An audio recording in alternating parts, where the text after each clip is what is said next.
Connecting these apps has never been easier because you can do it with Zapier, which helps every person and every business create automated workflows. It's easy. To get started, you'll just need to authenticate your apps, which takes just a few seconds. Zapier meets industry standards for encryption when connecting with each of your apps. Now let's set up your trigger, which is the event that starts your Zap. Pick the trigger event that you want from the list. When you set up this step, your Zap will pull in test data from your trigger app that you'll see later when setting up your action app. This last part is where the magic happens. Choose the action you want to happen in your target app.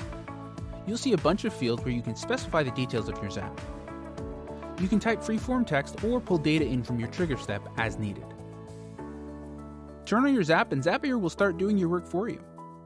Zapier can be as simple or as complex as you'd like and connects with thousands of apps, more than any other platform. Click on the link in the description for a free trial so you can make sure it works for you before you commit.